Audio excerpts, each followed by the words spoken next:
दिवाली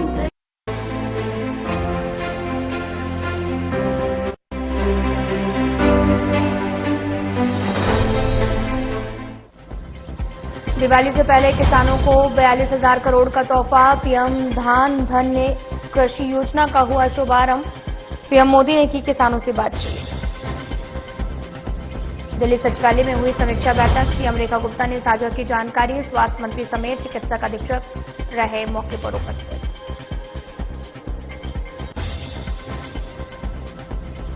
राजस्थानी दिवाली मिलन समारोह का आयोजन। राजस्थान रत्नाकर ने किया समारोह आयोजित। दिल्ली के सीएम रेखा गुप्ता ने की शिरकत। वेदांता दिल्ली हाफ मैराथन की शुरुआत। सीएम रेखा गुप्ता ने हरी झंडी दिखाकर किया रवाना। मुख्यमंत्री के साथ तमाम मंत्री रहे मौके पर मौजूद।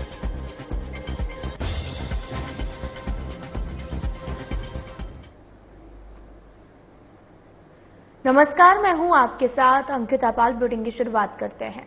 केंद्र की मोदी सरकार ने दिवाली से पहले किसानों को बड़ा तोहफा दिया है। प्रधानमंत्री नरेंद्र मोदी ने शनिवार को 11 अक्टूबर को नई दिल्ली में एक विशेष कृषि कार्यक्रम कृषि और समृद्ध क्षेत्र में 42,000 करोड़ रुपए से अधिक की लागत वाली कई परियोजनाओं और योजनाओं का शुभारंभ, उद्घाटन और शिलान्यास किया। इस मौके पर पीएम मोदी ने कहा कि अपने किसान भाई बहनों से संवाद के दौरान ये जानकर बेहद खुशी हुई कि वे देश को कृषि और दलहन के क्षेत्र में आत्मनिर्भर बनाने के लिए बढ़ चढ़कर भागीदारी करना चाहते हैं।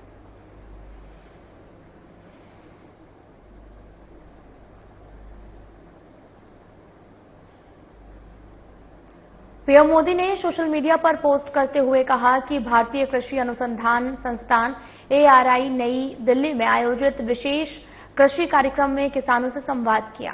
एक युवा कृषि उद्यमियों ने बताया कि वे अमेरिका से 2014 में वापस लौटे और 10 एकड़ जमीन पर खेती शुरू की और आज ये बढ़कर 30 एकड़ तक पहुंच गया है।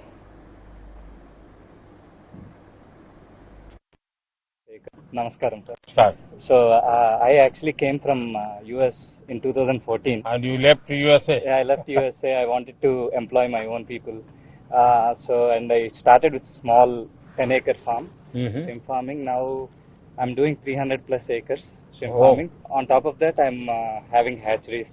We're producing seed for 10,000 plus acres. I took benefit from FIDF, sir. And almost I got at 7% interest rate. Wow. So because of that, I was able to expand a lot. Now I have about 200 employees. Sir. Wow, great.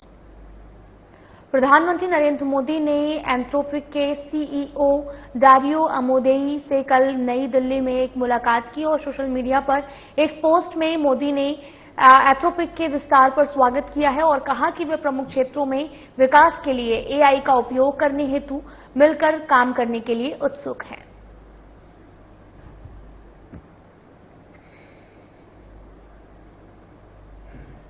आपको बताते चले कि विकास पर कई अहम सकारात्मक यहां पर चर्चा हुई। तस्वीरें भी आपको दिखा रहे हैं जो कि प्रधानमंत्री नरेंद्र मोदी के साथ की हैं, जहां पर प्रधानमंत्री नरेंद्र मोदी ने एंथ्रोपिक के EO डारियो अमोदेई से मुलाकात की है और कई मुद्दों पर यहां पर बातचीत भी हुई। प्रधानमंत्री नरेंद्र मोदी ने एंथ्रोपिक के EO डारियो अमोदेई से कल नई दिल्ली में मुलाकात की, जिसके बाद में प्रधानमंत्री मोदी ने ट्वीट कर कहा कि आपसे मिलकर काफी खुशी हुई है। भारत का जीवान तकनीकी पारिस्थितिकी तंत्र और प्रतिभाशाली युवा मानव केंद्रित है और जिम्मेदार AI नवाचार को आगे बढ़ा रहे हैं। हम एंथ्रोपिक के विस्तार का स्वागत करते हैं।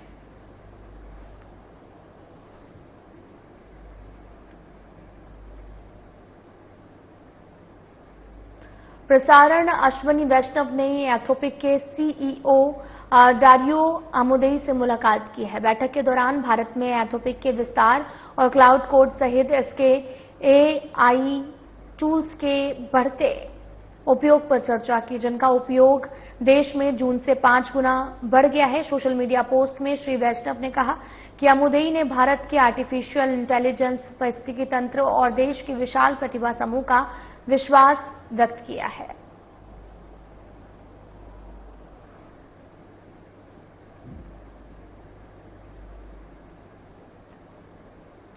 दिल्ली की मुख्यमंत्री ने अपने सोशल मीडिया अकाउंट पर पोस्ट कर जानकारी दी है कि दिल्ली सचिवालय में स्वास्थ्य मंत्री डॉक्टर पंकज कुमार सिंह और सरकारी अस्पतालों के चिकित्सक अधीक्षकों के साथ में समीक्षा बैठक हुई। बैठक में दवाओं की उपलब्धता, चिकित्सक उपकरणों, स्टाफ और अस्पतालों की ढांचागत सुविधाओं से जुड़े मुद्दों की विस्तार से समीक्षा की गई है। वर्तमान में सरकारी अस्पतालों में लगभग 90% दवाई उपलब्ध है और सभी वेंटिलेटर बेड पूरी तरीके से कार्यशील है।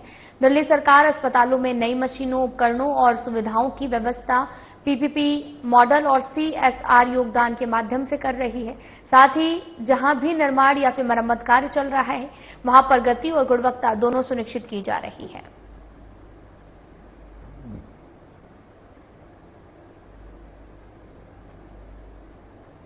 पीतमपुरा सेंट्रल पार्क में रेजिडेंट वेलफेयर एसोसिएशन ने दिवाली मेले का आयोजन किया, जहां इस दौरान सीएम रेखा गुप्ता भी कार्यक्रम में शामिल हुई हैं और बताया जा रहा है कि इस बार दिवाली पर दिल्ली का व्यापारी समाज सिर्फ उत्सव ही नहीं मना रहा, बल्कि एक नए आर्थिक युग का स्वागत कर रहा है।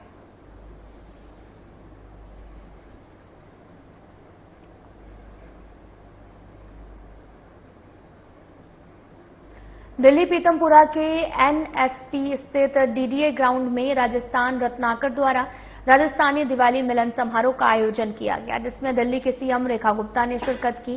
सीएम रेखा ने एक्स पर जानकारी साझा करते हुए लिखा कि समारोह में संस्कृति, संवाद और आत्मीयता का सुंदर संगम देखने को मिला है। पीएम मोदी के नेतृत्व में जीएसटी बचत उत्सव ने देश के व्यापारी समाज को नया विश्वास, नई राहत और नई दिशा दी है। वहीं दिल्ली सरकार की तरफ से समय पर जीएसटी रिफंड, लाइसेंसिंग प्रक्रिया का सरलीकरण और व्यापारी बोर्ड के गठन जैसे सुधारों ने राजधानी के कारोबारी वातावरण में विश्वास, सुगमता और गतिशीलता का नया अध्याय जोड़ा है।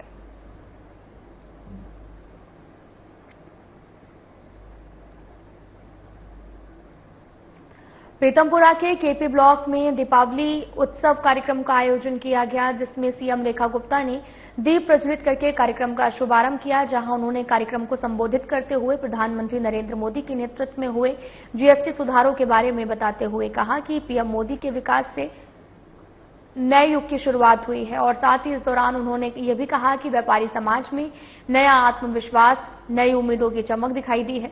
तो वहीं व्यापारियों को समय पर मिले रिफंड से उनके चेहरे पर मुस्कान लौट आई है और हर घर में दिवाली से पहले ही दिवाली का उत्सव भर गया है।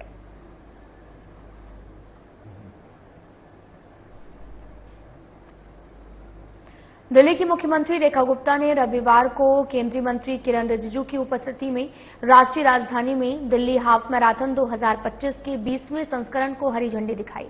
इस अवसर पर दिल्ली की मंत्री आशीष सूद भी मौके पर मौजूद रहे और इस दौरान सीएम रेखा गुप्ता ने कहा कि हमारी सरकार ये सुनिश्चित करने के लिए पूरी लगन से काम करेगी, सभी खिलाड़ियों को उचित सुविधाएं और माहौल मिले।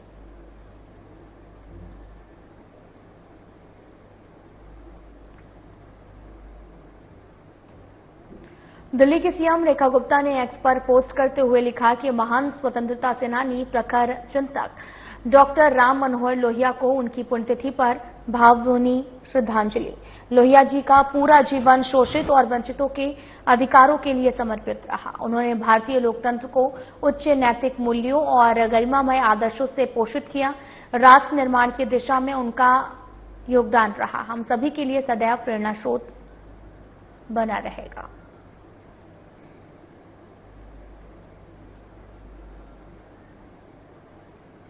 रविवार को राजमाता विजया राजे सिंधिया की जयंती पर दिल्ली के सीएम रेखा गुप्ता ने कहा कि नारी शक्ति की प्रतीक और त्याग समर्पण की अनुपम मिसाल राजमाता विजया राजे सिंधिया जी ने राजसी वैभव त्याग कर राष्ट्र सेवा का पथ चुना है। स्वतंत्रता संग्राम से लेकर आपातकाल के संघर्ष तक उनका अधिक नेतृत्व राष्ट्रनिष्ठा का प्रतीक रहा और भारतीय जनसंघ को सशक्त बनाने, बीजेपी की स्थापना में उनका योगदान अविस्मरणीय है और वहीं शिक्षा और महिला सशक्तिकरण को उन्होंने सर्वोच्च प्राथमिकता दी है। उनका जीवन हमें देशभक्ति के मार्ग पर दृढ़ता से आगे बढ़ने की प्रेरणा देता है।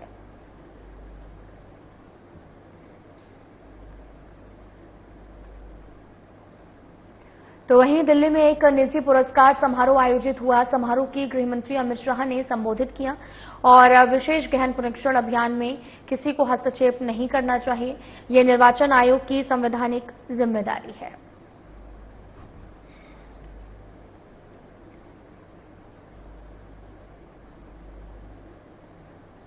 दिल्ली की सीएम रेखा गुप्ता ने दिल्ली सचिवालय में 11 फ्रंटलाइन वर्कर्स के परिवारों से मुलाकात की और उनसे संवाद किया है। सीएम रेखा ने एक्स पर जानकारी देते हुए बताया कि कोरोना काल में दिल्ली के अनेक सरकारी कर्मचारी जनसेवा में जुटे रहे। उन्होंने अपने कर्तव्य को सर्वोपरि रखा है, मानवता की रक्षा करते हुए अपना समर्पित कर दिया है जीवन, और उन जान गंवाने वालों के परिवारों से मुलाकात की और इन 11 परिवारों को 1-1 करोड़ रुपए की सहायता राशि प्रदान कर सरकार ने सिर्फ आर्थिक सहयोग नहीं दिया बल्कि उस सेवा भावना को नमन किया जिसने महामारी के सबसे कठिन दौर में दिल्ली को संभाला है। और इस अवसर पर दिल्ली सरकार के कैबिनेट मंत्री रविंद्र राज सिंह भी उपस्थित रहे।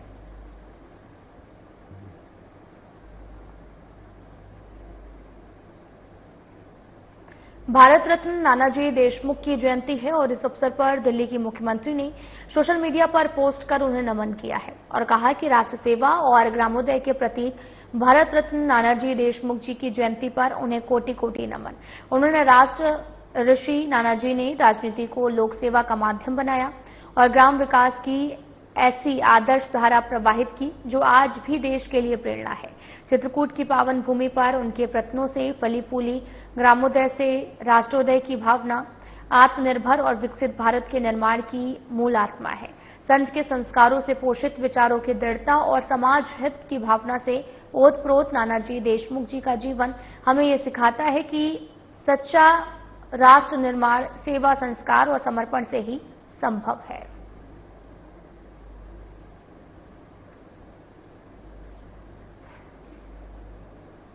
दिल्ली की सीएम रेखा गुप्ता ने एक्स पर पोस्ट करते हुए लिखा कि लोकतंत्र के सजग प्रहरी और जनशक्ति के उद्घोषक लोकनायक जयप्रकाश नारायण की जयंती पर उन्हें शत शत नमन।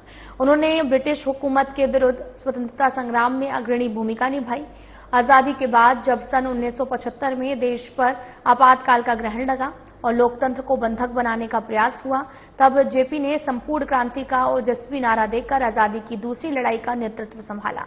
वे नैतिक साहस और त्याग के जीवंत प्रतीक थे, जिनके आदर्श हमें आज भी जन कल्याणकारी शासन और निस्वार्थ सेवा के पथ पर अविराम चलने की प्रेरणा देते हैं।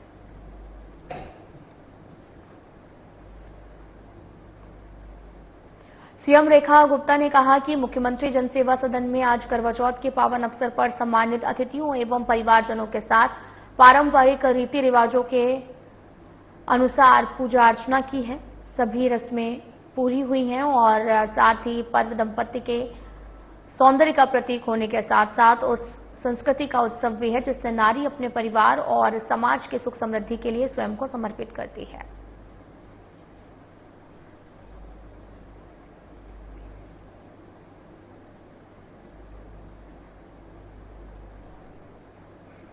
रेल मंत्री अश्विनी वैष्णव ने नई दिल्ली रेलवे स्टेशन का दौरा किया, नवनिर्मित यात्री सुविधा केंद्र का निरीक्षण किया और इस अवसर पर अश्विनी वैष्णव ने बताया कि इस सुविधा केंद्र से यात्रियों की सुगम आवाजाही सुनिश्चित होगी और स्टेशन पर भीड़ कम होगी।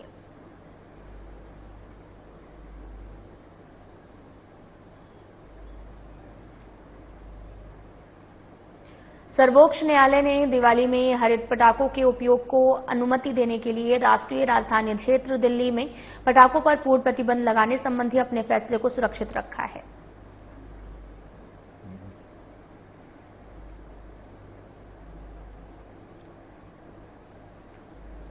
पश्चिमी बिहार के स्कूल के बाहर हंगामा देखने को मिला है। पेरेंट्स ने आरोप लगाया कि स्कूल प्रबंधन गुंडागर्दी कर रहा, बच्चों का रिजल्ट नहीं दे रहा, साल में 2 बार एनुअल फीस जमा कराने का दबाव भी रहता है। पेरेंट्स थाना पश्चिमी बिहार ईस्ट पहुंचे और लिखित शिकायत दी। मौके पर पुलिस टीम मौजूद थी। फिलहाल स्थिति काबू में है।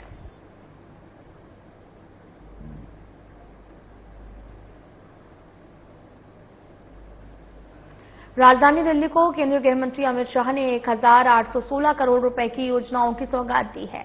इन परियोजनाओं में यमुना की स्वच्छता, सीवरेज ट्रीटमेंट प्लांट और सीवर प्रणाली से जुड़े कार्य शामिल हैं। साथ ही गृह मंत्री अमित शाह ने कहा कि योजनाओं से यमुना के जल की गुणवत्ता में सुधार होगा, प्रदूषण कम होगा और लाखों लोगों के जीवन स्तर में सकारात्मक बदलाव आएगा। गृह मंत्री अमित शाह ने कहा कि प्रधानमंत्री नरेंद्र मोदी ने पिछले 24 सालों से मुख्यमंत्री और प्रधानमंत्री के रूप में कार्य करते हुए सेनानियों के सपनों को साकार करने और सुशासन को जमीन पर उतारने का काम किया है। वहीं मुख्यमंत्री रेखा गुप्ता ने इस ऐतिहासिक पहल को स्वच्छ, स्वस्थ और सशक्त दिल्ली में संकल्प की दिशा में बड़ा कदम बताया। मुख्यमंत्री रेखा गुप्ता ने गृह मंत्री को धन्यवाद देते हुए कहा कि यह दिल्ली वासियों के लिए ऐतिहासिक दिन है। मां यमुना के लिए, मां यमुना की स्वच्छता के लिए, उनके अविरल स्वरूप के लिए दिल्ली में 1816 करोड़ की योजनाओं का लोकार्पण हमारे देश के माननीय गृह मंत्री आदरणीय अमित शाह जी के हाथों के द्वारा दिल्ली में किया जा रहा है।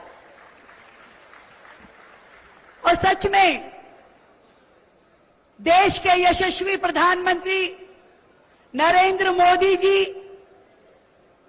के विकसित एवं सुरक्षित भारत के संकल्प को पूरा करने के लिए दिन रात जी जान से कार्य कर रहे हमारे देश के गृह मंत्री, जो अपने अटूट निर्णयों के द्वारा लगातार देश को संगठित कर रहे हैं, लगातार देश को आगे बढ़ाने का काम कर रहे हैं, जिनके लिए अगर ये कहा जाए कि आज आधुनिक भारत के लौह पुरुष के रूप में आप यहां इस मंच पे विराजमान हैं, तो कोई अतिशयोक्ति नहीं होगी।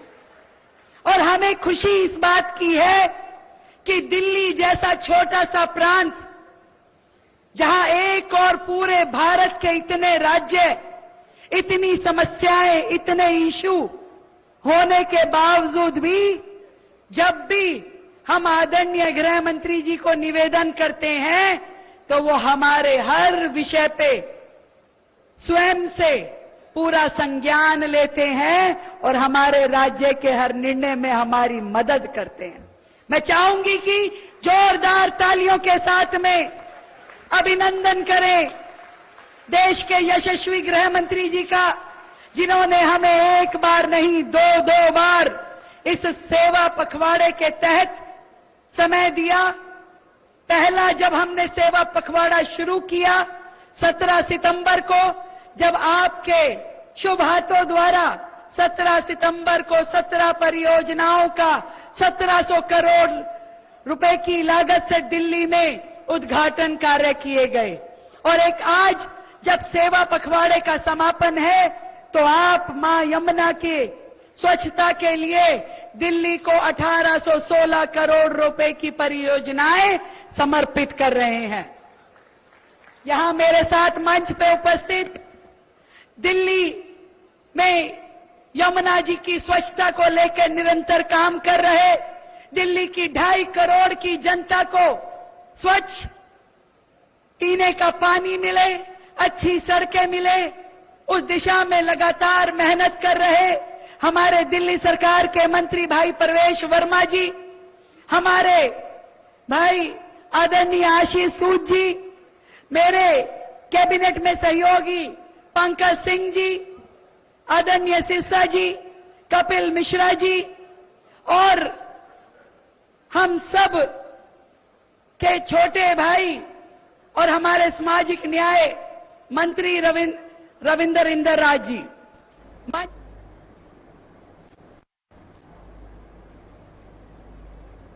फिलहाल बुलेटिन में इतना ही। नमस्कार।